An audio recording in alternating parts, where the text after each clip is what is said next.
ఇటు తల్లిదండ్రులు దూరం అయిపోయావు, అటు జైల్లో ఎవరు అధికారులు పట్టించుకోరు. అటువంటి పరిస్థితులు ఉన్నప్పుడు ఏమనిపించింది నీకు నైట్ టైంలో? అసలు ఇంకా క్రిమినల్ తయారవుతారు సార్. ఇంకా డబ్బు ఉంటే సార్ జైల్లో ఒక ఫ్యామిలీ తప్ప మొత్తం అన్నీ చేయవచ్చు. ఒకటి రెండు సంఘటనలు చెప్పండి, ఏం జరిగాయి? బిర్యానీ వస్తుంది సార్. బిర్యానీ ఎలాగొస్తుంది? ఎంత తీసుకుంటాడు? సెల్ ఫోన్,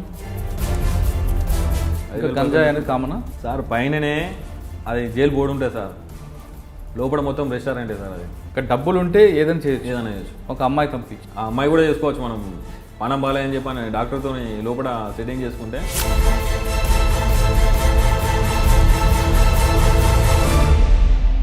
అట్లా కూడా పోయొచ్చు సార్. నేను నవ్వుతారు, మీకు తెలియదు కదా.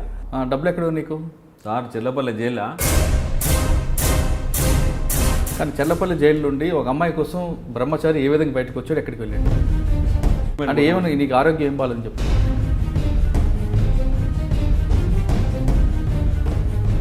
చెప్పిన తర్వాత ఉన్న విషయం చెప్తా. ఇన్ని రోజులు అవుతాను సార్, నాకు ఇది అవుతుంది అంటే సరే ఇష్టం, కానీ మమ్మల్ని బాధం చేయకు. గాంధీ హాస్పిటల్లో వ్యభిచారం జరగదు కదా? 3 సంవత్సరాలు 8 నెలలు సార్ నేను ఫోన్ స్విచ్ ఆఫ్ చేయలేదు సార్. మీరు నమ్ముతారా? నేను జైలు ఉన్నా అంటే ఎవరు నమ్మకపోయాను. వెంకటేశ్వర రెడ్డి సార్ వచ్చిండు, మనం లంగలమో దొంగలమో సార్. ఒక ఆఫీసర్ మనల్ని పిలిచి నీ బాధ ఏంటి, నీ పరిస్థితి అని చెప్పి మాట్లాడాడు. చెడునికి మనం చెడు పని చేసినా మంచిగా, కానీ మంచోనికి మనం మగదోనం చేయొద్దని చెప్పని ఫోన్ తీసేసిన సార్ నేను. వరంగల్ జైల్లో మహారాష్ట్ర వరకు ఏ గ్యాంగ్ అంటే ఏం చేసేవారు మీరు అందరు గ్యాంగ్ అంతా కలిపి? డ్రైవర్గా వాళ్ళు ఎంబడి పోయేది. వాళ్ళు ఏం చేసినా ఏమో మాకు తెలియదు. పలాని కాడు ఉండమంటే ఉండాలి, వాళ్ళు అయిపోయిన తర్వాత మళ్ళీ తీసుకురావాలి సార్. అట్లా పోయినా వాళ్ళు ఏం చేసేవారు? మీకు కార్లో కూర్చోబెట్టి అంటే ఎలా దొరికారు మరి? అతను చెల్లె వాళ్ళ ఫ్రెండు మందు తాగిన తర్వాత నన్ను వాడిని రమ్మని చెప్పిందంట. వీడు పోయిండు. ఆ టైంలో ఆమె బయట పడుకునేది, వాళ్ళ అమ్మ బయట పడుకునేది. పోయి పిల్ల రమ్మన్న పిల్ల లోపల పడుకునేది. తర్వాత ఇక్కడ సిటీలో ఒక మర్డర్ చేసాను సార్. మర్డర్ ఎందుకు? ల్యాండ్ వేరేట్ ఉంది, మ్యాటర్ వేరేట్ అయినది. నేను మాట్లాడడానికి పోయినా, నా పేరు తెలుసు, కానీ ఆ క్యాండిడేట్ నేనని తెలియదు వాళ్ళకి. నా ఏరియాకి వచ్చి నువ్వు నాతో మాట్లాడతాను కదా.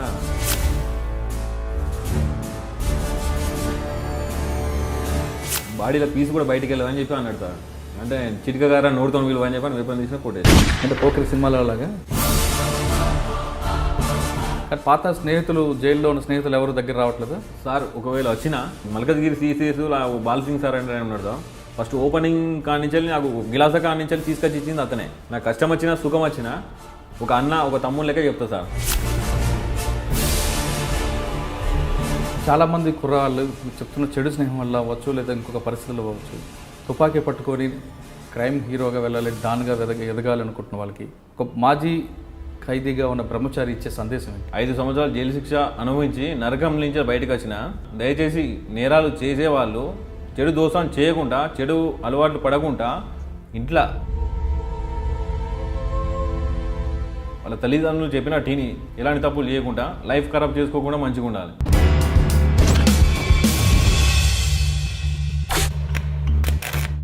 Welcome to crime confession. పుట్టిన ప్రతి వ్యక్తి నేరస్తుడు కాడు. నేరం చేసిన ప్రతి వ్యక్తి క్రైమ్ కుటుంబం నుంచి రాడు.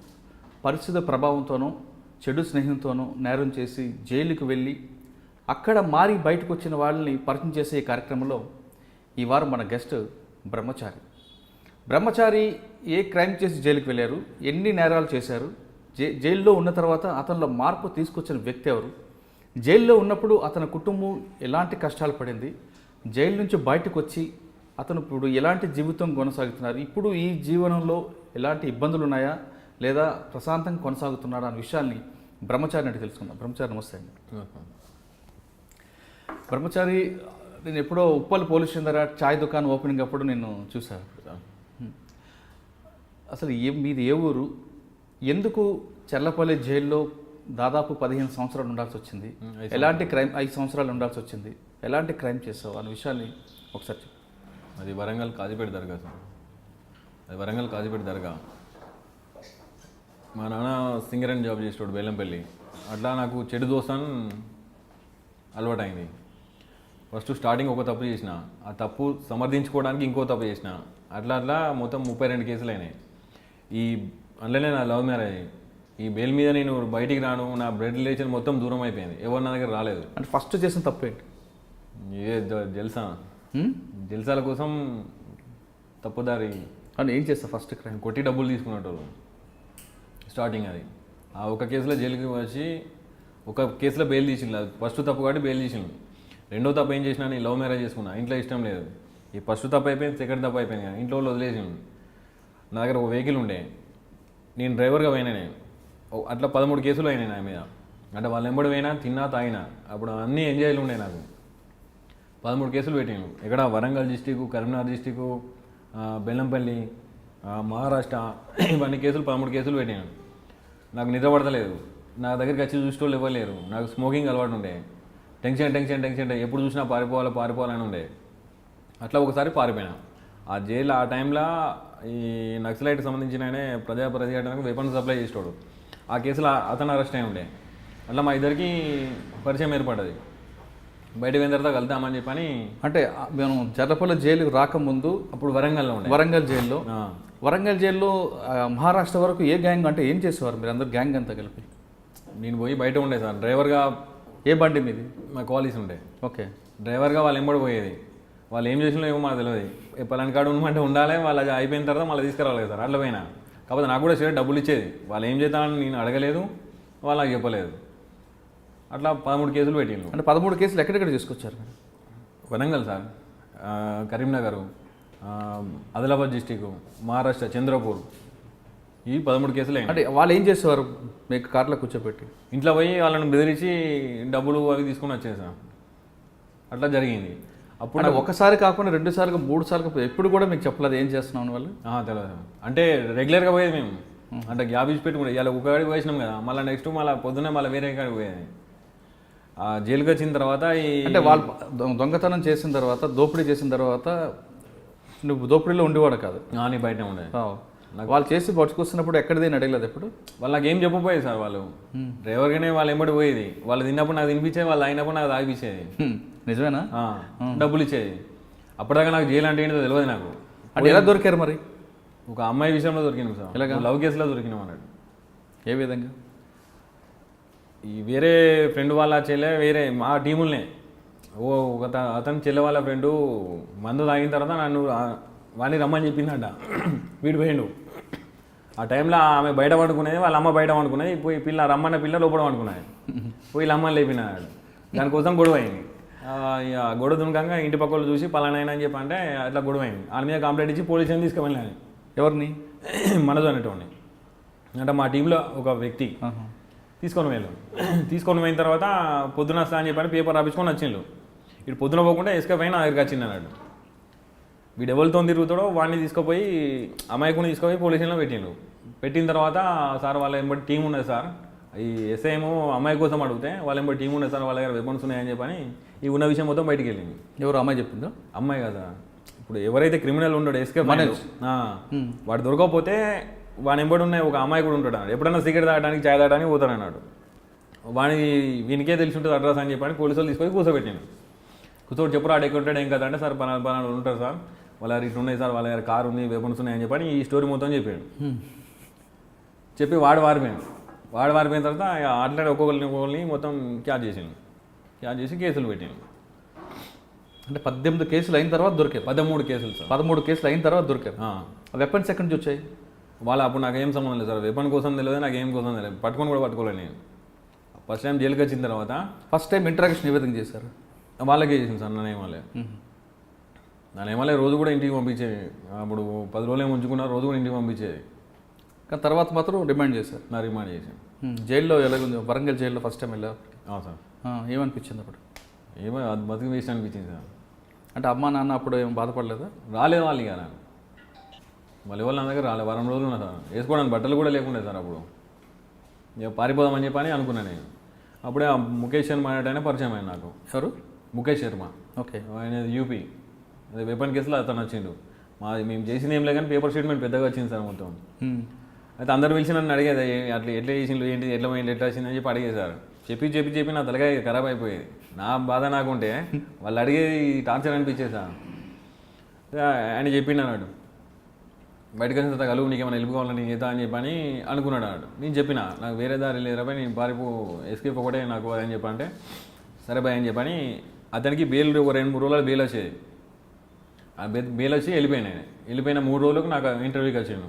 ఇంటర్వ్యూకి వచ్చి కొన్ని సామాన్లు కావాలి తీసుకొచ్చి ఇచ్చింది నాకు. తీసుకొచ్చిన తర్వాత నేను మహబూబ్నగర్ కోర్టు ఉండే నాది. పేచి పోయేటప్పుడు ఎస్కేప్ చేపించడానికి కూడా ట్రై చేసాను నేనే. ఒకసారి అయితే కాలేదు. నెక్స్ట్ టైం నేనే అయితే నువ్వు రాకని చెప్పి నేనే ట్రై చేసిన. ఫస్ట్ టైం ఏ విధంగా ట్రై చేశాడు ఆయన?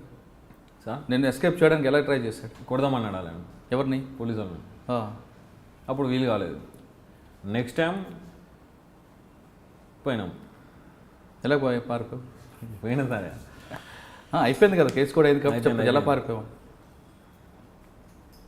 కోర్టు దగ్గర 2 కానిస్టేబుల్ కొట్టి కంపౌండ్ ఏ దుంకి కోర్టు దగ్గర? మహబూబ్నగర్. కానిస్టేబుల్ కొట్టి పారిపోయి గోడ దూకి. ఓకే, తర్వాత పోలీసులు పట్టు దొరకలేదు అప్పటికి? దొరకలేదు. ఎక్కడ పారిపోయి? మహబూబ్నగర్. మహబూబ్నగర్ పారిపోయి హైదరాబాద్కి వచ్చిన. ఓకే, అంటే దాంట్లో పోలీసులు వెహికల్ చెకప్ వేయలేదు. మరి చేతికి హ్యాండ్ కప్స్ ఉంటాయి కదా? లేవు, కోర్టు దగ్గర తీస్తారు కదా. ఓకే, హైదరాబాద్లో చేంజ్ చేస్తావు. ఆయన కలిసావా ముఖేష్ని? ఫోన్ చేసిన సార్ అతనికి. అతను నా నంబర్ నా దగ్గర ఉండే. ఫోన్ చేసిన నేను. ఫోన్ చేసిన తర్వాత 2 days తర్వాత వచ్చిండు ఆయన. వచ్చిన తర్వాత మళ్ళీ ఇలా కేసులు చేద్దామని చెప్పని అనుకున్నాం సార్. అప్పటిదాకా నాకు జైలు పోలీస్ స్టేషన్ ఏంటిదో నాకు తెలియదు. లోపలికి ఒక వారం రోజులు ఉన్నదా అర్థమైంది నాకు. క్రైమ్ ఎట్లా వేయాలి ఏంటిదని అర్థమైంది. జైల్లో ట్రైనింగ్ అయ్యింది. వెపన్స్ కావాలని చెప్పంటే సరే నేను తీసుకొస్తా అన్నాడు. 2 వెపన్లు తీసుకొచ్చాను. ఎక్కడి నుంచి? అక్కడి నుంచి యూపీ నుంచి. అది ఓకే, వెపన్ తీసుకొని వచ్చాను. తీసుకొని వచ్చిన తర్వాత ఎందుకు వెపన్స్ కావాలని అడిగావు? క్రైమ్ చేయడానికి. ఎందుకు క్రైమ్ చేయాలనిపించింది? మార్పు రావాలని, జైలు నుంచి ఉన్నాం, నా అమ్మా నాన్న రాలేదు, ఒకే జత బట్టలతో ఉన్నప్పుడు బయటకు వచ్చి మారాలని నాకు తెలిసి సార్, జైలుకు పోయిన తర్వాత మారదామని ఎవరు అనుకోరు. ఎందుకంటే ఇప్పుడు అక్కడ ఉన్న వాతావరణం, ఉన్న ఆఫీసర్లు, ఇప్పుడు అలాగే సార్ ఇప్పుడు జీతం వస్తుంది. వాళ్ళ డ్యూటీ ఏంటిది? రావాలి, ఆఫీస్కి రావాలి, వారానికి ఒకసారి రౌండ్కి వస్తారు, వాళ్ళు వచ్చే ముందు పినాయిలు చల్లుతారు, కొంచెం సోప్ టాప్ చేస్తారు, అయిపోతుంది. మీకు ఏం ప్రాబ్లం ఉన్నా ఏంటిదని చెప్పని ఒక ఆఫీసర్ మాట్లాడారు. వాళ్ళ బాధలు ఏంటిదో తెలుసుకోరు. మరి ఇట్లా 5 నిమిషాలు వచ్చి ఇట్లా పోతారు సార్. వాళ్ళకి ఏం అవసరం లేదుగా, అడగరు. వీళ్ళు ఏమనుకుంటారు సార్, ఇప్పుడు లోపల ఉన్న తర్వాత ఆయనోళ్ళు రారు, దోస్తులు రారు, రిలేషన్ మొత్తం కట్ అయిపోతుంది. ఇంకోటి రిమైండ్ అంటే చిన్న చిన్న కేసులను పెద్ద కేసులను అందరినీ ఒక దగ్గర కలుపుతారు సార్. వాళ్ళకి ఏం పని ఉంటుంది? ఎప్పుడు ఏదో ఒకటి మాట్లాడుకుంటాను అన్నట్టు. 4 పరిచయం అవుతారు అక్కడనే జైల్లో. ఇంకా పెద్ద క్రిమినల్ అయ్యడానికి అవకాశం ఉంటుంది కానీ మారడానికి అవకాశం ఉండదు సార్. ఓకే, అంటే అక్కడ పరిచయంతో వెపన్ తీసుకోవాలనుకున్నా, వెపన్ తీసుకొచ్చి ఇచ్చారు ముఖేష్? ఓకే, తర్వాత ఏం చేస్తారు? వెపన్ తీసుకొని తర్వాత పెద్ద ఆయన అడ్రస్ తీసుకొని వాళ్ళకి లెటర్ ప్యాడ్ రాసి ఇచ్చేసాను. ఇచ్చి 10 లక్షలు. ఈ ఆలోచన ఎవరు ఇచ్చారు? అతను ఇచ్చింది. అంటే మేము జైల్లో ఆల్రెడీ ఫస్ట్ టైం మాట్లాడుకున్నాం సార్. ఇట్లా చేస్తే ఇట్లా ఉంటుందని చెప్పని మాట్లాడుకున్నాం. వాళ్ళు లిస్ట్ అంతా రెడీ చేశారు. ఎవరెవరిని చేశారు, బెదిరించారు? పెద్ద సార్, ఇప్పుడు లారీలు అవి ఉంటాయి, బస్సులు అవి ఉంటాయి కదా సార్, వాళ్ళని. పెద్ద బిజినెస్ వడ్డీ వ్యాపారాలు ఉంటారు కదా వాళ్ళని.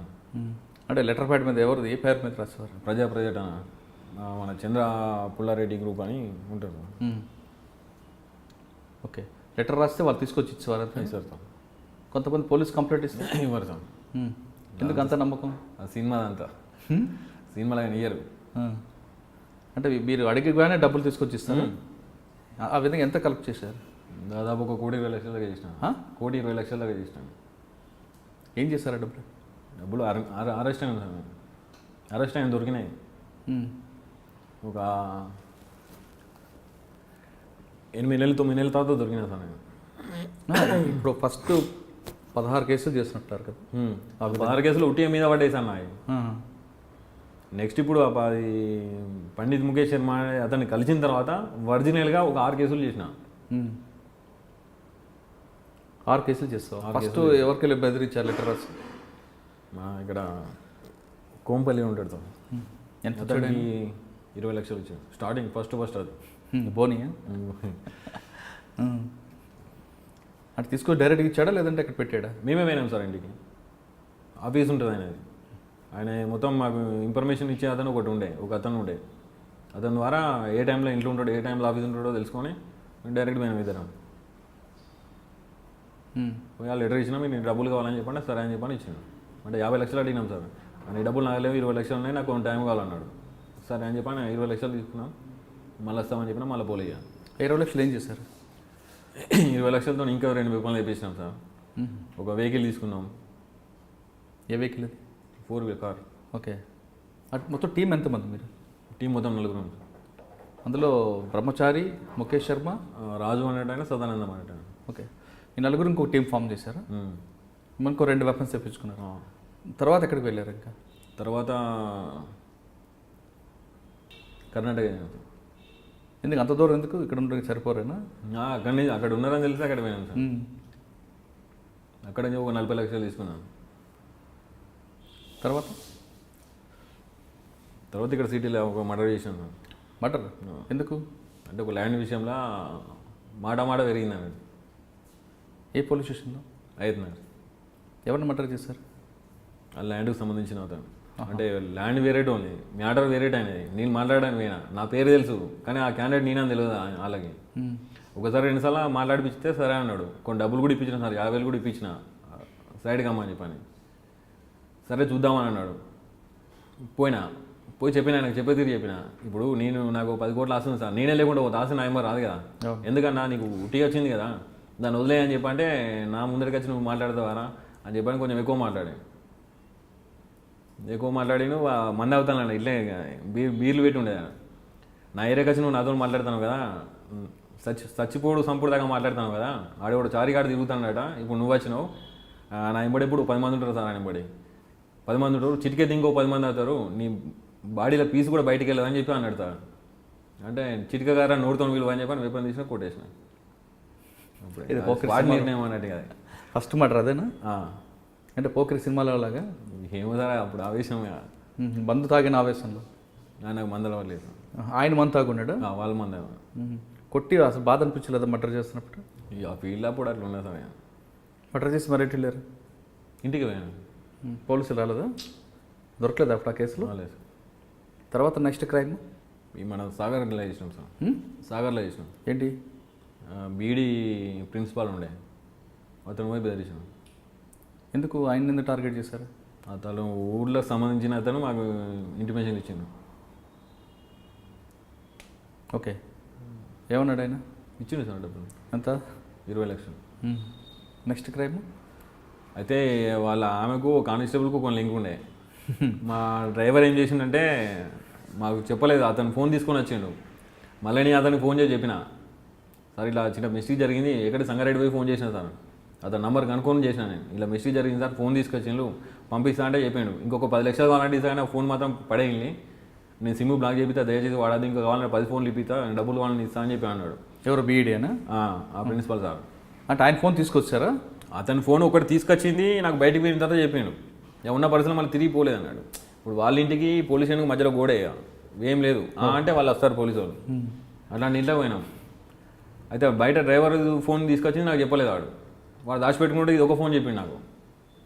చెప్తా నేను తెల్లారి సంగారెడ్డి పోయి చెప్పిన, ఇట్లా పొరపాటు జరిగింది సార్ ఇట్లా అని చెప్పంటే, సరే మీరు చేసినందుకు నాకు కొంచెం మనశ్శాంతి ఉంది, లేకపోతే రాత్రి మొత్తం నేను నిద్రపోలేదు, ఇంకా 10 లక్షలు కావాలంటే నేను ఇస్తా, 10 ఫోన్లు కావాలన్నా కూడా నేను ఇప్పిస్తాను, కానీ దయచేసి ఆ ఫోన్ మాత్రం వాడద్దని చెప్పాను. లేదు సార్ పడేస్తామని చెప్పని నేనే తుక్కు దంచి పడేసిన సార్. అయితే ఆ డ్రైవరు వాళ్ళ బావ అప్పుడు ఎస్పీ ఉండే, రాజేష్ కుమార్ నల్గొండ ఎస్పీ, వాళ్ళ బావ కథ అని చెప్పాడు. ఇలా మా సార్ దగ్గరికి ఇట్లా 3 వచ్చింది, వాళ్ళ దగ్గర వెపన్లు ఉన్నాయి, డబ్బులు తీసుకుపోయినా అని చెప్పి లాస్ట్లో నా ఫోన్ తీసుకుపోయినా అని చెప్పాను. ఆయన ఫోన్ మీద ఈఎంఐ నెంబర్ ఉంటుంది కదా సార్, దాని మీద ట్రాప్ చేసిన. అట్లా దొరికినాం. దొరికిన తర్వాత కేసులన్నీ బయటకు వచ్చినాయి ఆటోమేటిక్గా. అంటే ఫస్ట్ అక్కడ నల్గొండ పోలీసులు దొరికారా? మూడోసారి సార్. ఇక్కడ సాగర్ పోలీస్ స్టేషన్ ఇక లాస్ట్ అదే అరెస్ట్. అంటే అప్పుడు ఇంట్రాగేషన్ ఏం చేశారు మీరు? ఇంట్రాగేషన్ అంటే సార్, ఇప్పుడు నేను దొరికిన తర్వాత ఏమనకపోయేసాను నేను. ఎందుకు? ఇక అంతే, ప్రాపర్టీ దొరుకుతాయి కదా వెంబడి. ఎస్ఐ లాలీలు నాకు రాకపోయేది, సిఐ నుంచి ఏసీపీ మీదనే ఉండేది అన్నట్టు. వాళ్ళు కూడా చెప్పేది ఏమనకుండా కొట్టద్దు, వాళ్ళతో ఎవరు మాట్లాడద్దు, దగ్గర రావద్దు అని చెప్పని, ఏం తింటా అంటే తినిపించాలని చెప్పేది అన్నట్టు. అంటే దొరకగానే జరిగిన క్రైమ్ అంతా ఒప్పుకునేవాడు, ప్లస్ ప్రాపర్టీ రికవర్ చూపించు. దొరికేది సార్ నాయంబడి, వెహికల్ దొరికేది, వెపన్స్ దొరికేది, ఇంకా వాళ్ళకి ప్రమోషన్ ఇంకేమే, వాళ్ళకి పండగ, డబ్బులు దొరికేది లక్షలు. ఈ సంపాదన డబ్బులంతా మరి ఏమైనా చేసేవాడవా, లేదంటే పల్లెలకి వాళ్ళకి ఇచ్చేవాడవా, లేదంటే? సార్ అప్పుడు నాకు నేను పలానా అయినా అని చెప్పి నాకు ప్రూఫ్ లేదు సార్. పోలీస్ స్టేషన్లో అవి ఎఫ్ఐఆర్ అవి రాసుకుంటారు కదా, అవి జైళ్ళలో అడ్మిషన్ రాసుకుంటారు కదా, అవి తప్ప నేను పలానా మనిషిని అని చెప్పి నాకు ప్రూఫ్ లేదు. నాకు మా అన్నదమ్ములు కూడా ఎవరు రాలేదు నా దగ్గరికి. కానీ అప్పటికే ప్రేమించి పెళ్లి చేసుకున్నావు కదా మరి ఆమె. నేను వాళ్ళ ఫ్యామిలీ గరీబ్ సార్, వాళ్ళకు పూట కూడా లేకపోయేది అన్నట్టు. నేను ఎందుకు అనవసరంగా నా వల్ల వాళ్ళని ఇబ్బంది పెడతానని చెప్పి నేను పోకపోయేది, ఫోన్ కూడా చేయకపోయేది. మరి ఆమె ఎప్పుడు నీకు ఫోన్లో కూడా కాంటాక్ట్ అవ్వలేదు? లేదు సార్. ఆమె కూడా ఎప్పుడు చెప్పలేదా క్రైమ్ చేయొద్దని? అది అట్లాంటి సందర్భం రాలేదు సార్. ఆమెతో 5 నిమిషాలు కూడా నేను మంచిగా మాట్లాడపోయేది, ఎందుకంటే నా మనసులో నాకు ఉండేది కదా సార్. ఏమైనా ఉండేది? ఎప్పుడు బాధ సార్. ఇప్పుడు ఇంట్లోకి దూరం అయినా అసలు ఎందుకు ఇట్లా చేసినా, మా వాళ్ళు అందరూ employees sir, singer and employees. నేను ఒక్కరిని ఇట్లా అయిపోయినా. నాకు సరే తప్పు చేసినా మరి అట్లా కాదు ఇట్లా అని చెప్పేటోళ్ళు లేరు, నాకు ఇప్పుడు హెల్ప్ చేసేటోళ్ళు లేరు. ఏం చేయాలి, నా లైఫ్ కరెక్ట్ అవుతుందా కాదా అని చెప్పని ఇదే టెన్షన్ ఉండేది సార్. రాత్రి నిద్రపట్టకపోయేది, చక్కగా తిండి తినకపోయేది. డబ్బులు ఉండే సార్, డబ్బులు ఏం చేస్తాం సార్. ఇప్పుడు నా పరిస్థితి ఇదని చెప్పుకునే టోళ్ళు ఎవరైనా ఉండాలి కదా సార్. అవును, ఎవరు లేకపోయేది. ఇప్పుడు జైల్లో కూడా ఏంటంటే ఆఫీసర్లందరూ నాకు భయపడి ఒక ఎయిడ్స్ పేషెంట్ నిలబెడతారు సార్ దూరంలో, అట్లా సింగిల్ లాకప్లో పెట్టేస్తాను నన్ను. ఓకే, అక్కడ నల్గొండ సాగర్ జైల్లో దొరికిన తర్వాత ఇంటరాక్షన్ అయిన తర్వాత మొత్తం ప్రాపర్టీ రికవర్ అయిపోయింది.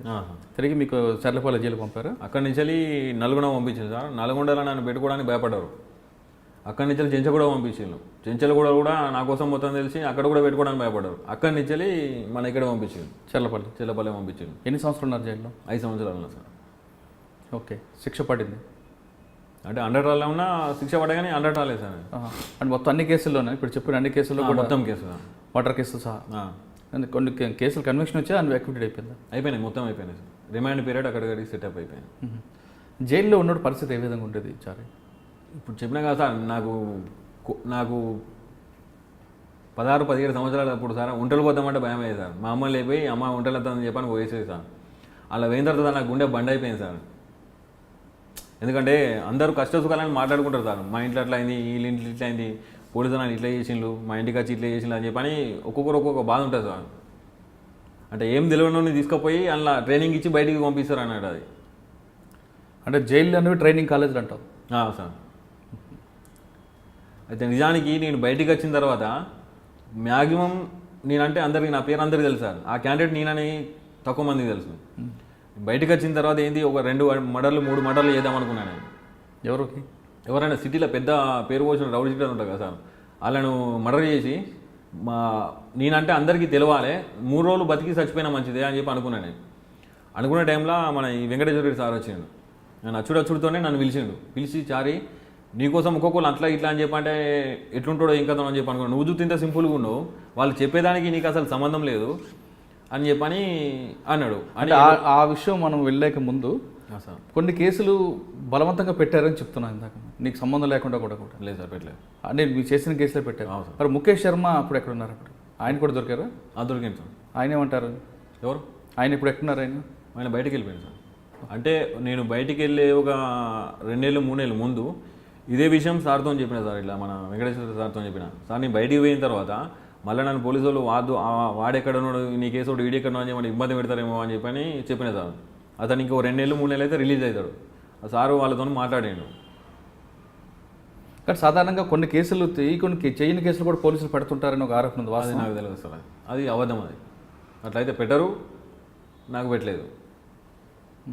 ఇప్పుడు బ్యాడ్ సర్కిల్తో చెడు ఫ్రెండ్స్ స్నేహం చేయడం వల్ల ఫస్ట్ క్రైమ్ చేశాను, తర్వాత కంటిన్యూ అయిపోయిందని మేము చెప్తున్నాం సార్. ఇటు తల్లిదండ్రులు దూరం అయిపోయావు సార్, అటు జైల్లో ఎవరు అధికారులు పట్టించుకోరు. అటువంటి పరిస్థితులు ఉన్నప్పుడు ఏమనిపించింది నీకు నైట్ టైంలో? అసలు ఏం చేస్తాం సార్, ఇంకా క్రిమినల్ తయారవుతారు సార్. ఇంకా ఇప్పుడు డబ్బు ఉంటే సార్ జైల్లో ఒక ఫ్యామిలీ తప్ప మొత్తం అన్నీ చేయవచ్చు. అంటే ఇప్పుడు ఈ వెంకటేశ్వర రెడ్డి సార్, ఇంకో శోభన్ బాబు సార్ జైలర్ ఉన్నారు సార్. వీళ్ళు లేకముందు డబ్బు ఉంటే జైల్లో అన్నీ చేయవచ్చు. 1-2 సంఘటనలు చెప్పండి, ఏం జరిగాయో? బిర్యానీ వస్తుంది సార్, మందు తాగొచ్చు. బిర్యానీ ఎలాగొస్తుంది? స్టాఫ్ తీసుకొచ్చేస్తారు లోపలికి. ఎంత తీసుకుంటాడు? 500-1000 రూపాయలు తీసుకుంటారు బిర్యానీకి. బిర్యానీ 200 రూపాయలు కదా? బిర్యానీ 200 రూపాయలు. 100 రూపాయలు వస్తుంది సార్. మందు 1000 రూపాయలు 2000 తీసుకుంటారు. సెల్ ఫోన్ 5000 తీసుకొస్తారు. గంజాయి అనేది కామనా? కామన్ అది సార్. పైననే అది జైలు బోర్డు ఉంటుంది సార్, లోపల మొత్తం రెస్టారెంటే సార్ అది. కానీ లోపల ఆల్రెడీ ప్రతి ఆదివారం నాడు మటన్ ఇస్తారు, బుధవారం నాడు ఎగ్ ఇస్తారు, ఇంకా అవన్నీ ఎందుకు? అవి లేనోనికి సార్. అది లేనోనికి ఒక పూట. ఇప్పుడు రోజు ఉన్నోళ్ళ తింటా అంటే వాళ్ళ ముఖాలు చూస్తారు కదా, ఈ ఒక రోజైనా మీరు తిరుగులు అని చెప్పని ఇస్తారు అట్లా. ఆహా. అంటే జైల్లో భోజనం బాగుంటుందా బాగోదన్నా? అప్పుడైతే బాగాలేకుండే సార్, పట్టించుకోరు సార్ ఎవరు. కానీ చాలామంది ఫ్యాక్షనిస్టులు కూడా నక్సలెట్ ఉండేవారు కదా, వాళ్ళతో ఏమైనా ఇబ్బంది ఉంటుందా జైల్లో? ఏం లేదు సార్. ఆ సినిమాలో చూపిస్తున్నట్లుగా భోజనాల దగ్గర గొడవలు అవ్వడం ఏ, అలాంటివి ఇలా ఉంటాయి. అంతలేదు. కానీ డబ్బులు ఉంటే ఏదైనా చేయొచ్చు. ఏదైనా చేయొచ్చు. ఒక అమ్మాయి పంపించి అమ్మాయి తప్పేసి ఆ అమ్మాయి కూడా చేసుకోవచ్చు. మనం పానం బాగాలేదని చెప్పని డాక్టర్తో లోపల సెట్టింగ్ చేసుకుంటే ఆయనే బయట హాస్పిటల్లో రాస్తాడు. ఆ చిన్న ఎస్కట్ ఉంటారు కదా సార్, వాళ్ళకి 5,000 ఇచ్చి ఇది చేస్తే ఆ నర్సులో రూమ్ ఉంటుంది, దానిలో పోరేవచ్చు. అట్లా కూడా పోయొచ్చు సార్. నేను నవ్వుతారు, మీకు తెలియదు కదా. ఏ విధంగా వెళ్ళావు? అంటే అమ్మాయి కోసం బయటకు వచ్చావా? పోయేది అట్లా నేను. డబ్బులు ఎక్కడ నీకు? సార్ చెల్లపల్లి జైల్లో కరెక్ట్ చెక్ చేస్తే ఒక 30-40 లక్షలు దొరుకుతాయి సార్. ఒక్కళ్ళ దగ్గర 100 రూపాయలు, 50 రూపాయలు, 10 రూపాయలు, 20 రూపాయలు కూడా కనబడదు. 500, 1000 రూపాయలే అప్పుడు. కానీ చెల్లపల్లి జైలు నుండి ఒక అమ్మాయి కోసం బ్రహ్మచారి ఏ విధంగా బయటకు వచ్చాడు, ఎక్కడికి వెళ్ళాడు? Hospital sir treatment. అంటే ఏమన్నా నీకు ఆరోగ్యం ఏం బాగాలని చెప్పు. డాక్టర్తో మాట్లాడితే అయిపోతుంది సార్. డాక్టర్ పెన్ను వాటి రాసిందంటే ఎవరు అబ్జెక్షన్ ఉండే కదా సార్, పంపిస్తారు, ఎస్కార్డ్ ఇచ్చి పంపిస్తారు. ఏ హాస్పిటల్కి వచ్చావు? ఉస్మానియాకి వచ్చినా, గాంధీ పోయినా. గాంధీ హాస్పిటల్లో వ్యభిచారం జరగదు కదా? డబ్బులు లేని వాళ్ళకి సార్, డబ్బులు ఉంటే అన్ని సెట్టింగ్లు జరుగుతాయి సార్. అంటే హాస్పిటల్ పబ్లిక్గా వార్డ్ రూమ్లో అలాగే జైలు వార్డు ఉంటుంది కదా? ఇప్పుడు అడ్మిట్ అయితే జైలు వాడు సార్. అడ్మిట్ కాకపోతే మామూలుగా చెకప్ ఒక అర్ధగంట, గంట సేపు వెయిటింగ్ అంటే మన ఇష్టం. అక్కడ పక్కకు కూర్చోవచ్చు, వాళ్ళు లోపల కూర్చోవచ్చు. ఇప్పుడు ఎవరైనా ఇట్లా మనకు తెలుసా, ఇప్పుడు ఎవరైనా వచ్చి నేను చెప్తా ఇట్లా పలానా వాళ్ళు సార్ ఫోన్ చేసుకోవాలి, మీకు ఏదైనా చూసుకుంటా అని చెప్పండి, సరే అని చెప్పి ఫోన్ ఇస్తారు. వచ్చి కూర్చొని మాట్లాడుతుంది. ఎవరైనా చెప్తే అక్కడో చెల్లడో మరదలో గిరదలో అని చెప్తాను నేను. చెప్పిన తర్వాత ఉన్న విషయం చెప్తా, ఇన్ని రోజులు అవుతాను సార్ నాకు ఇది అవుతుంది అంటే, సరే ఇష్టం కానీ మమ్మల్ని బాధం చేయకు, మరీ ఇంత చేయకని చెప్పి చెప్తారు. వాళ్ళకి అమౌంట్ ఇచ్చేసా అయిపోయా, ఇంకేం. కానీ మరి రూమ్ కావాలి కదా? రూమ్ ఎక్కడ ఉంది సార్, ఎందుకు దొరికాయి? అంటే గాంధీ హాస్పిటల్లోనేనా, ఉస్మానియాలోనా? ఆడదున్నాయి, ఈడ ఉన్నాయి. కోర్టుకు పోయినప్పుడు కూడా చేసిన సార్ నేను. కోర్టుకు పోతే 5,000 ఇచ్చేది నేను. ఇచ్చేది కారు తీసుకొని వచ్చేది మా వాళ్ళు. అలా ఫోన్ చేసేది, పలానా కోర్టు కాడికి పోతాను రామంటే కారు తీసుకొని వచ్చేది. కోర్టు అయిపోయిన తర్వాత అప్పుడు మన ఇవి ఉండే కదా సార్, ఇప్పుడు వైట్ గ్లాసులు ఉన్నాయి, అప్పుడు ఫిలిం ఉండే కదా, లోపల మంచిగా ఉంటే ఎవరు కనిపించకపోయేది. ఆ కారు పక్కన పెట్టేది కోర్టు గోడకి ఇట్లా. అర్ధగంట, గంట సేపు ఉండేది. వాళ్ళు వచ్చిన తర్వాత బిర్యానీ వాళ్ళకి మంది ఇప్పించేది, 5,000 ఇచ్చేది. అంటే డబ్బులు ఉంటే ఈ జైల్లో ఏదైనా చేయొచ్చు? ఏదైనా చేయొచ్చు సార్. లోపల నుంచి మర్డర్లు చేపించచ్చు, ఇంకా కేసులు చేపించచ్చు, ఏమైనా చేపించచ్చు. మర్డర్కి చాలా మంది ప్లాన్లు వేస్తుంటారు అంటారు, నిజమే? నిజమే. మీకు తెలిసింది ఎవరైనా జరిగింది అక్కడ? జరిగిందా? మేము కూడా చేసినాం కదా సార్. ఎవరు ఎవరు ప్లాన్ చేస్తావు జైల్లో ఉండి? చెప్పే 3-4 టార్గెట్ పెట్టుకున్నా సార్. వాళ్ళు బయటకు వచ్చిన తర్వాత వేద్దామని చెప్పి అనుకున్నా. వాళ్ళ ఇన్ఫర్మేషన్ మొత్తం తెలుసుకున్నా. వాళ్ళు ఎంబడిన రోజులతో మాట్లాడేది రోజు నేను ఫోన్లో. 3 సంవత్సరాలు 8 నెలలు సార్ నేను ఫోన్ స్విచ్ ఆఫ్ చేయలేదు సార్. మీరు నమ్ముతారా? నేను జైలు ఉన్నా అంటే ఎవరు నమ్మపోయా. నేను వెంకటేశ్వర రెడ్డి సార్ వచ్చిండు, నాతో పిలిచి మాట్లాడిండు, ఇంకా అద్దు ఫోన్ అనుకున్నా. ఎందుకంటే మనం లంగలమో దొంగలమో సార్. ఒక ఆఫీసర్ మనల్ని పిలిచి నీ బాధ ఏంటి, నీ పరిస్థితి అని చెప్పి మాట్లాడిండు. మా అమ్మ నేను జైల్లో ఉన్నప్పుడు చనిపోయింది సార్. నాకు కళ్ళకు నీళ్ళు రాలే, నాకు అదృష్టం లేదు, చూసే అదృష్టం లేదు, చనిపోయిందని చెప్పి అనుకున్నా. ఆ సార్ నాతో 5 నిమిషాలు మాట్లాడిన తర్వాత నా కళ్ళకు నీళ్ళు వచ్చినాయి. నేను పోయి కూర్చొని నాకు స్మోకింగ్ అలవాటు ఉన్నది. ఒక 4-5 సిగరెట్ల దాకా ఆలోచించిన నేను. వద్దు, చెడునికి మనం చెడు పని చేసినా మంచిగా, కానీ మంచోనికి మనం మగదోనం చేయొద్దని చెప్పని ఫోన్ తీసేసిన సార్ నేను. అంటే నా దగ్గర పెట్టుకోపోయేది. ఇప్పుడు వేరే వాళ్ళ దగ్గర నుంచి ఉంటే ఎప్పుడైనా పోతే అవసరం ఉంటే పోయి మాట్లాడుకొని వచ్చేది, కానీ నేను ఫోన్ మెయింటైన్ చేస్తూ బంద్ చేసిన నేను. అంటే 3 సంవత్సరాలు కంటిన్యూ చెల్లపల్లి 3 సంవత్సరాలు 8 నెలలు సార్ ఫోన్ మాట్లాడుతూనే ఉన్నాను. ఫోన్ స్విచ్ ఆఫ్ చేయలేదు సార్ నేను. కానీ మధ్యలో పోలీసులు తనిఖీలు, జైలు వార్డులు తనిఖీలు, ఫోన్ దొరుకుతుంటాయి కదా సార్. జైల్లో 100 రూపాయలు దొరికితే ఏం తెలియని తీసుకుపోయి కొట్టి సింగల్ వేసి వాళ్ళు ఇంటర్వ్యూ కట్ చేస్తారు. అది జైలు రూల్, అది మాన్యువల్. అది నా జేబులో నేను లోపల నుంచి బయటకు వచ్చేటప్పుడు పైసలు పెట్టుకొని వచ్చేది, బయట నుంచి లోపల పోయేటప్పుడు పైసలు పెట్టుకొని వచ్చేది. నా జేబులో చేయి పెట్టకపోతే నా దగ్గర రాకపోయేది ఎవరు. అంటే 3 సంవత్సరాలు 8 నెలలు ఎంతమందికి పథకం వేసావు అంటే చంపడానికి? 3 మనుషులు ఉండేదా, వాళ్ళను ఈజీ మర్డర్ చేసి నేను ఈ సిటీకి డాన్ ఇద్దామనుకున్నా. అంటే నా ఆలోచన అప్పుడు అట్లా ఉండే, ఈ సార్ రాకపోతే. అంటే సార్ రాకపోయి ఉంటే ప్లాన్ చేసి సక్సెస్ అయ్యేది. ఓకే. అంటే మీలాగా ఎంతమంది ఇంకా ప్లాన్లు వేసేవారు సెల్ ఫోన్ వాడుతూ? అప్పట్లో పరిటాల రవి మర్డర్ కూడా జరిగింది కదా సార్, మీ జైలు నుంచి జరిగినట్లు? జైలు నుంచి జరిగింది సార్. అది మీకు తెలుసా? తెలుసు, కానీ మాకు అంత పరిచయం లేకుండా సార్. అంటే మీలాంటి గ్యాంగే కదా అది. చర్లపల్లి జైల్లో గ్యాంగ్ వార్ జరుగుతూనే అంటారు, వాస్తవం అనేది? నిజమే సార్. నిజమే. ఎలా జరుగుతుంటాయి, ఎందుకు జరుగుతాయి? ఇప్పుడు అసలు ఇప్పుడు రూల్ ఏంటంటే సార్, ఇప్పుడు చిన్న కేసు ఒక బ్లాక్ వాళ్ళకి సపరేట్ పెట్టాలి, పెద్ద కేసులను అందరినీ పెద్ద కేసు దాన్ని పెట్టాలి. ఇప్పుడు జైలు అట్లాగా సార్, ఎవరు ఇష్టం ఉన్నట్టు అలా పంపిస్తారు అన్నాడు. ఇప్పుడు చిన్నోడు ఒక పెద్దోడు ఒక నలుగురు కలుస్తారు సార్. ఇప్పుడు నైట్ మినిమం ఒక 10:30, 11, 12 దాకా పండుకోరాళ్ళు. వాళ్ళకి పని ఏముంటుంది సార్, ఏముంటాయి కదా, ఇట్లే ముచ్చాలు పెట్టుకుంటారు. అరే బయట పోయిన తర్వాత అది చేద్దాం రా, మా ఇంటి సైడ్ ఇది ఉన్నది, మా చుట్టాలు దాంట్లో ఇది ఉన్నాయని చెప్పని ఇట్లా మాట్లాడుకొని ఒకళ్ళ నెంబర్ ఒకళ్ళు ఇచ్చుకుంటారు సార్. ఇచ్చుకొని బయట పోయిన తర్వాత ఆటోమేటిక్గా కలుసుకొని మళ్ళీ వాళ్ళు ఒక టీం అవుతారు. ఈ లంచతనం దొంగతనం చేసిన వాళ్ళు ఎప్పటికీ ఆగది, నాలో అటు దొరుకుతాం. వాళ్ళు దొరికి మళ్ళీ లోపలికి వచ్చిన తర్వాత వీళ్ళు ముగ్గురు వస్తారు కదా సార్, ఈ ముగ్గురు ఇంకో 10 మందికి పరిచయం అవుతారు. అప్పుడు మళ్ళీ డివైడ్ అయిపోతారు అన్నట్టు. మళ్ళీ వాడు పోయి ఇంకో టీం తయారవుతాడు, వీడు పోయి ఇంకో టీం తయారవుతాడు, వీడు పోయి ఇంకో టైం, అట్లా క్రైమ్ ఎక్కువ జరుగుతుంది. కానీ గ్యాంగ్ వార్స్ ఎందుకు జరుగుతుంటాయి? ఒకరికొకరు కొట్టుకోవడం, చర్లపల్లి జైల్లో ఆ కొట్టుకోవడంలో అడ్డుకున్న వాటర్లపై దాడి చేయడం ఎందుకు జరుగుతుంటాయి? అది ఉట్టిగా సార్, అది కానీ చాలామంది చెప్తుంటారు జైలు వాటర్లపై దాడి అంటుంటారు. కాదు అది పుకార్లు అవి. ఇంతకు ముందు జరిగేది సార్. అది ఎట్లా, గంజాయి తాగి అలవాటు ఉన్నోడికి ఆయనకి గంజాయి లేకపోతే ఆడు మెంటల్ అయిపోతాడు సార్. ఆడు ఒకసారి ఇప్పుడు గంజాయి రావాలంటే డబ్బులు ఉన్నోడు ఆటోమేటిక్ వచ్చేస్తుంది, అది మెయిన్ గేట్ల నుంచి వచ్చేస్తుంది. డబ్బులు లేనివాడికి దొంగసాటున రావాలి. అది ఒక టైంలో రాలేదనుకో ఆడు మెంటల్ అయిపోతాడు ఆటోమేటిక్గా. హాస్పిటల్లో మత్తు ట్యాబ్లెట్లు కావాలి, ఇది లేకపోతే అది లేకపోతే మెంటల్ అయిపోతాడు, కోసుకుంటారు. అప్పుడు ఆడు ఏం చేస్తాడో మనకు అర్థం కాదు. అట్లాంటి చిన్నవి అయితే కానీ పెద్దగా ఈ పేపర్లలో వచ్చి టీవీలో వచ్చినట్టు అయితే కాదు సార్. కానీ నక్సలైట్లతో తర్వాత ఐఎస్ఐ తీవ్రవాదులు వాళ్ళు కూడా ఉండేవారు కదా, వాళ్ళతో అయినా ఎక్కువగా ఘర్షణ వచ్చి ఉండేదా? ఏం లేదు సార్. వాళ్ళు ఎలాగుంటారు అసలు? ఎవరు జాగ్రత్త వాళ్ళు ఉంటారు సార్. అసలు వాళ్ళకి వీళ్ళకి సంబంధం ఉండదు. చర్లపల్లి జైల్లో 5 సంవత్సరాలు ఉన్న బ్రహ్మచారి ఏం నేర్చుకున్నాడు? మరొకసారి క్రైమ్ చేయాలని నేర్చుకున్నాడా, లేదా మారాలని నేర్చుకున్నాడు?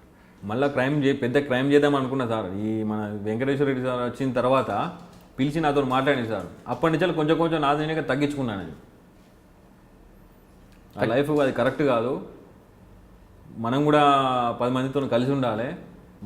మనకంటూ ఒక మంచితనం పేరు, ఇంతకుముందు ఏదో మంచిదో చెడో చేసాం అయిపోయింది, ఇక నుంచి అయినా మంచి జీవితం మనం గడపాలని చెప్పని అనుకున్నా సార్. ఆ సార్ కూడా నాకు మస్తు హెల్ప్ చేసిండు. అంటే నాకు మీరు పూర్తిగా మారాను అని చెప్తున్నావు బ్రహ్మచారి సార్, కానీ క్రైమ్ చేసేటప్పుడు ఒక్కసారి కూడా బాధపడలేదా? ఒక వ్యక్తిని డబ్బులు వసూలు చేస్తున్నప్పుడు కానీ, మర్డర్ చేస్తున్నప్పుడు కానీ అలాంటి ఆలోచన వాళ్ళు మనలాంటి మనుషులే అని అలాంటి ఆలోచన రాలేదు సార్ నాకు. అంటే తాగినప్పుడు క్రైమ్ చేస్తావా, నువ్వు తాగకుండా? మందలు పడలేదు నాకు, సిగరెట్ ఒకటే తాగుతాను. అంటే సిగరెట్ తాగానే ఫెరిష్ అవుతావా? సరే, వెంకటేశ్వర రెడ్డి గారు అని ఒక అధికారి రావడం నీలో మార్పు తీసుకొచ్చారని చెప్తున్నాం. బయటకు వచ్చిన తర్వాత సొసైటీ నీకు ఏ విధంగా చూసింది? అంటే ఒక పాత క్రిమినల్గా చూసిందా, మారిన మనిషిగా నిన్ను చూసారా? మామూలుగా నేను చూసాను సార్. అంటే బస్తీలో కానీ, ఊర్లో కానీ, ఫ్రెండ్స్లో కానీ, బంధువులో కానీ? నేను ఉండేది అక్కడ సార్. దాదాపు ఈ క్రైమ్ ఫీల్డ్ వచ్చి ఒక 15 సంవత్సరాలు అవుతుంది. జైల్లో ఒక 5 సంవత్సరాలు ఉన్నాయి. 20 సంవత్సరాల నుంచి సార్ నన్ను చచ్చిపోయాలని చెప్పి అనుకున్నాడు. ఇప్పుడు దోస్తాను అనేది నాకేం లేదు సార్. అప్పుడు ఒక క్రిమినల్, నేను ఎట్లా పోయేదో ఎట్లా వచ్చేది నాకే తెలుసు. నా ఎంబడి నా నీడ వచ్చినా కూడా అప్పుడు నమ్మే పరిస్థితి లేదు. అయితే ఇప్పుడు ఈ సూపరింటెండెంట్ సార్ ద్వారా కమిషనర్ సార్ దగ్గర పోయినా సార్.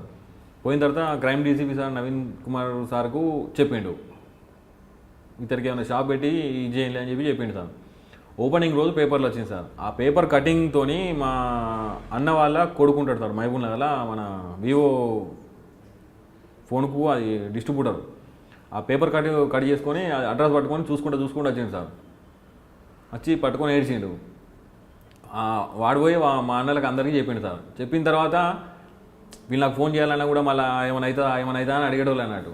మళ్ళీ ఈ సార్తో చెప్పిన, నేను సూపరింటెండెంట్ సార్తో చెప్పిన, సార్ ఇట్లా సంగతి అంటే వాళ్ళ నంబర్ నాకు అని చెప్పని నంబర్ తీసుకున్నాడు సార్. వాళ్ళతో మాట్లాడాడు, మీ దగ్గరికి ఎవరైనా వచ్చి ఇబ్బంది పెడితే నాకు నా ఫోన్ నెంబర్ వెళ్ళి నేను మాట్లాడతా, మీరు ఒకసారి రాను అని చెప్పని వాళ్ళందరినీ పిలిచింది సార్. ఇదే విషయం మన నవీన్ కుమార్ సార్ కూడా చెప్పిన, సార్ ఇట్లా సంగతి అంటే ఆ సార్ కూడా మాట్లాడింది సార్. మాట్లాడిన తర్వాత వాళ్ళ కౌన్సిలింగ్ ఇచ్చాడు. ఇప్పుడు వానికి మాకేం సంబంధం లేదు, మేము ఒక ఆఫీసర్ము. వాడు మారినా మా జీతం మాకు వస్తుంది, వాడు మారపోయినా మా జీతం మాకు వస్తుంది. వాడిని నమ్మి వాడికి మంచి దారిలో నడవాలని చెప్పని మాకు అవసరం లేదు. వాడు చెడిపోయినా మాకేం రాదు, మంచిగా ఉన్నా మాకేం పెట్టాడు. కాకపోతే మనం మనుషులం. ఈ జైల్లో ఎంతమంది ఎట్లా బాధలు ఉంటారో మాకు తెలుసు. ఒక అవకాశం ఇచ్చినాం.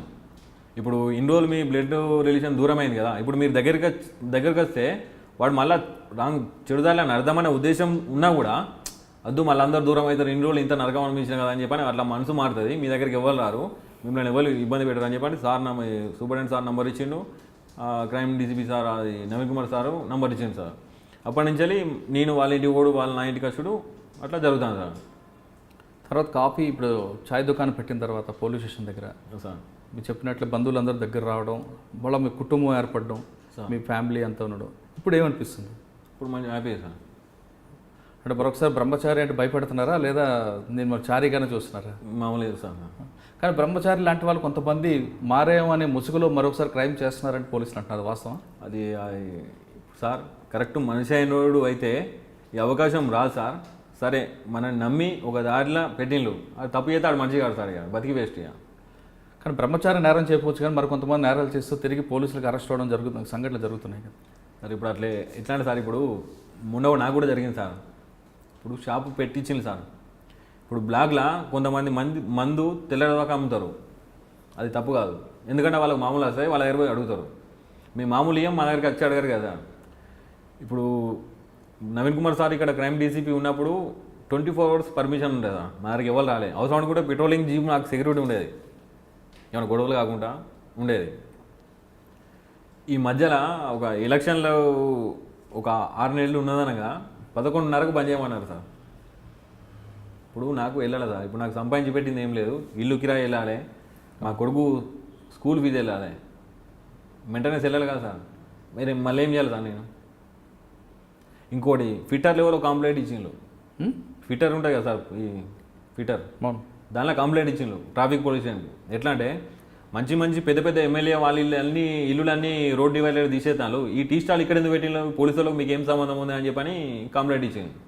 అప్పుడు పాత ఆఫీసర్లు అందరూ లేరు కదా సార్, ఆ సీఎన్ఎల్ పిలిచి వేరే ప్లేస్ చూసుకో అని చెప్పని సింపుల్గా అయిపోయాడు. చెప్తా సార్తో నేను చెప్పిన, సార్ వేరే ప్లేస్ చూసుకోమని చెప్తాను కరెక్టే, ఇప్పుడు నేను పోయి పెట్టుకుంటా అంటే పెట్టుకోండి సార్ నన్ను పెట్టుకోండి సార్ ఎవరైనా. ల్యాండ్ ఆర్డర్ పోలీసు వాళ్ళు వచ్చి ఫస్ట్ పెడితేనే పెద్ద పెద్ద గొడవలు జరిగినాయి, ఆఫీసర్లు అప్పుడు మంచిగా ఉండే సపోర్ట్ ఇచ్చి ఆని పరిస్థితి ఇట్లున్నది, మీరు ఆ జోలికి పోవద్దని చెప్పని వాళ్ళను తిట్టి బెదిరించి ఇచ్చేసిండ్రు. ఇన్ని సంవత్సరాల నుంచి ఒక దగ్గర నేను ఉంటానా, ఇంతకుముందు నాకు కిరా వర్రాస ఏం లేదు, ఇప్పుడు పలాని కాడు ఉంటానా పలాని నోడా అని చెప్పి తెలుసు. ఇప్పుడు తీసేయమని చెప్పి సింపుల్గా అయితే ఎట్లా సార్ అని చెప్పని హోమ్ మినిస్టర్ దగ్గర తిరిగినా సార్, మన నవీన్ కుమార్ సార్ దగ్గర పోయినా, మన ఈ సూపరింటెండెంట్ సార్ దగ్గర పోయినా. ఏమంటారు వాళ్ళు? 3 నెలలు అవుతాను సార్ తిరిగినా నేను. నవీన్ కుమార్ సార్ దగ్గర పోతే సిఐకి ఫోన్ చేసి తిట్టిండు. తిడితే మళ్ళీ సిఐ ఏమన్నాడంటే ఒక 10 రోజులు ఆగు, ఇప్పకు అసలు మళ్ళీ కంప్లైంట్ ఏమవుతుందో చూద్దాం అని చెప్పని అట్లా 15 రోజులు పని చెప్పించింది సార్ నాకు. నువ్వు మారిన బ్రహ్మచారికి మరొకసారి వేధింపులు గురైనప్పుడు వాళ్ళు తిరిగి మరొకసారి క్రైమ్ చేయాలనిపిస్తుందా లేదా బయట ఉండే పోరాటం చేయాలనిపిస్తుంటుంది? అయితే మాటకు నాకు సార్ చెప్పేది సార్, నవీన్ కుమార్ సార్ మాట చెప్పేది, సూపరింటెండెంట్ సార్ కూడా చెప్పేది. ఇప్పుడు మనము రాంగ్ రూట్లో ఉన్నప్పుడు మనకు అన్నీ అనుకూలంగా ఉంటాయి, కొంచెం మనం సీదా పోతాం కాబట్టి కొన్ని లేనిపోని అన్నీ రోడ్డు మీద పోతాను కుక్కలు మొరుగుతాంటే మొరిగిన కుక్కల కల్లా మనం సమాధానం చెప్పుకుని ఉండాలి. మన టైం సరిపోదు, పట్టించుకోవద్దు, మన టైం బాగాలే అనుకొని సపరేట్గా ఉండాలి, ఓపిక పట్టాలి, ఓపిక పడితే నీకు మంచి రోజులు వస్తాయని చెప్పేది సార్. అట్లనే ఉండేది. అంటే ఇప్పుడు ఉన్న టీ స్టాల్లో వివాదంలో ఓపిక్గా ఉండి ఒక సమస్య పరిష్కారం చేసుకోవడానికి బ్రహ్మచారి పోరాటం చేస్తారు. ఇంతకుముందు నాకు హెల్ప్ చేసే వాళ్ళు ఎవరు లేకుండా కదా సార్. ఇప్పుడు మా అన్నల ఎంప్లాయీస్ నాకు ఏం ప్రాబ్లం వచ్చినా కూడా 10 లక్షలు కావాలని కూడా ఇప్పుడు ఇస్తారన్నట్టు. కానీ పాత స్నేహితులు, జైల్లో ఉన్న స్నేహితులు ఎవరు దగ్గర రావట్లేదు సార్. ఒకవేళ వచ్చినా నాకు ఈ మల్కజ్గిరి సిసిఎస్ బాలసింగ్ సార్ అంటే ఉన్నాడు సార్, ఫస్ట్ ఓపెనింగ్ కానించి నాకు గిలాస కానించి తీసుకొచ్చి ఇచ్చింది అతనే. ఆ క్రైమ్ డీసీపీ సిఏతో చెప్తే సిఐ వీళ్ళకి చెప్పినాడు. నాకు కష్టం వచ్చినా సుఖం వచ్చినా ఒక అన్న ఒక తమ్ముడు లెక్క చెప్తా సార్. ఇప్పుడు ఎవరైనా జైలు నుంచి రిలీజ్ అయినా కూడా నాకు కలిసినా కూడా సార్ ఇట్లా సంగతి సార్ ఆయనతో మాట్లాడతా సార్ అని చెప్పని. ఎందుకంటే ఇప్పుడు నేను కష్టమో సుఖమో అన్ని సంవత్సరాలు నేను లోపల అనుభవించి వచ్చిన సార్, నాకు ఒక దారి దొరికింది. వాడు కూడా చెడిపోవద్దు, వాడికి చెప్పి చూద్దాం సార్ అని చెప్పని ఆ సార్ ద్వారానైనా లేకపోతే నేనైనా ఆ సార్తో చెప్పి అతను మాట్లాడి ఇది చేశాను సార్. అతను చెప్పేది నువ్వు మంచిగా ఉందాం అనుకుంటే నా దగ్గర రారా, నీకేమైనా సపోర్ట్ కావాలంటే నేను చూసుకుంటా, పోలీసు వాళ్ళతో ఏమైనా ప్రాబ్లం ఉందా, ఇంకా బయట ఏమన్నా నీకేమైనా హెల్ప్ కావాలా నేను చేస్తా మంచిదనగా. అంటే నువ్వు మారడం కాకుండా నీలాంటి వాళ్ళు కూడా మార్పుకి నువ్వు చాలా మంచి పని చేస్తున్నావు. అయితే బ్రహ్మచారి చాలామంది కుర్రాళ్ళు మీరు చెప్తున్న చెడు స్నేహం వల్ల అవ్వచ్చు లేదా ఇంకొక పరిస్థితుల్లో అవ్వచ్చు తుపాకీ పట్టుకొని క్రైమ్ హీరోగా వెళ్ళాలి, డాన్గా ఎదగాలి అనుకుంటున్న వాళ్ళకి ఒక మాజీ ఖైదీగా ఉన్న బ్రహ్మచారి ఇచ్చే సందేశం ఏంటి? అది కరెక్ట్ కాదు సార్. అది లైఫ్ కాదు అది. చెప్పండి, ఏం చేస్తే బాగుంటుంది పిల్లలు? ఇప్పుడు ఈ కొంత యూత్ అంతా కూడా పెడదరవ పడుతున్నారు, చెడు దొరవకు వెళ్ళాలని ప్రయత్నం చేస్తున్న వాళ్ళకి బ్రహ్మచారి చెప్పే సలహా ఏంటి? 3 రోజులు ముచ్చడు సార్, అది లైఫ్ ఖరాబ్, అది కరెక్ట్ లైఫ్ కాదు అది. అంటే వాళ్ళు కూడా సినిమాలో హీరోలాగా అవ్వాలి లేదా అడ్డగా డబ్బులు సంపాదించాలనుకున్నప్పుడు ఏం చేయాలి వాళ్ళు? హీరో కాదు సార్, జీరో సార్, జీరో అవడానికి. అంటే మీకు 15 సంవత్సరాలు 5 సంవత్సరాల అనుభవం తర్వాత జరిగిందనా? అవును సార్. ఇప్పుడు సార్, ఇప్పుడు నాకు 100, 50, 500, 1000 రూపాయలు వస్తున్నాయి సార్. ఇప్పుడు నా భార్య పిల్లలతోని తలుపు తీసి పండుకున్నా కూడా ఏం సపోర్ట్ అయినా కూడా నాకు ఎలాంటి భయం లేదు. రుబాబుగా ఇప్పుడు ఎవరు వచ్చినా కూడా పోయి మాట్లాడతాను నేను. అప్పుడు మేము ఉండే ఇంటి దగ్గర కుక్క మొరిగినా టెన్షన్, ఎవరు వచ్చిండ్రు, కొత్త వెహికల్ పోయినా, కొత్త మనిషి పోయినా కూడా ఎవరినే ఏంటిదని చెప్పని కొన్ని కిలోమీటర్ పోయి ఎంక్వైరీ చేసేది సార్. పలాని నంబర్ వెహికల్ ఎక్కడి నుంచి ఎక్కడ పాసింగ్ ఎక్కడదని చెప్పని తిరిగేది. ఆ ఏరియా ఎంబడే ఖాళీ చేసేది. అంత టెన్షన్ ఉండేది. ఇప్పుడు నాకేం టెన్షన్ లేదు కదా. తప్పు చేసుడు ఎందుకు, ఆ లక్షలు ఇళ్ళ పెట్టుకుంటేందుకు, టెన్షన్ ఎందుకు సార్? ఇప్పుడు మనశ్శాంతి లేకుండా ఎందుకు సార్? లక్షల కోట్లు మనకి ఎందుకు? అది డబ్బు ఉంటే కాదు, మనిషికి మనశ్శాంతి ఉండాలంటున్నారు బ్రహ్మచారి. అంటే యువత తుపాకీ పట్టుకొని నేరాల బాట పడకుండా దానివల్ల వచ్చేది హీరో కాదు జీరో అంటున్నారు బ్రహ్మచారి. బ్రహ్మచారిని చూసి ఇప్పటికైనా కొంతమంది యువకులు ఖచ్చితంగా మారాలని కోరుకుందాం. ఇది ఈ వారం బ్రహ్మచారితో ఎక్స్క్లూజివ్ ఇంటర్వ్యూ. వచ్చే వారం మరో గెస్ట్తో మళ్ళీ కలుద్దాం. అంతవరకు నమస్కారం. నా పేరు బ్రహ్మచారి. గతంలో నేరాలు చేసిన, తెలుసో తెలియకో నేరాలు చేసిన, 5 సంవత్సరాలు జైలు శిక్ష అనుభవించి నరకం నుంచి బయటకు వచ్చిన, ఇప్పుడు నా లైఫ్ నాకు తెలుసుకొని మంచిగా ఉంటానా? దయచేసి నేరాలు చేసేవాళ్ళు చెడు దోషం చేయకుండా, చెడు అలవాట్లు పడకుండా ఇంట్లో వాళ్ళ తల్లిదండ్రులు చెప్పిన టీని మంచిగా ఉండాలి. ఎలాంటి తప్పులు చేయకుండా, లైఫ్ ఖరాబ్ చేసుకోకుండా మంచిగా ఉండాలి. For more videos, subscribe to iDream. And loads of fun entertainment and content, do watch iDreams. Do subscribe iDream Media. దయచేసి ఐ డ్రీమ్స్కి మీరు సబ్స్క్రైబ్ చేయాల్సిందిగా నేను కోరుతున్నాను. I am Dr. Nayak, DT Nayak. For more videos, please subscribe to iDream. Please subscribe iDream News. Please subscribe iDream. Please subscribe iDreams. మీరు చూస్తున్నారు iDream News.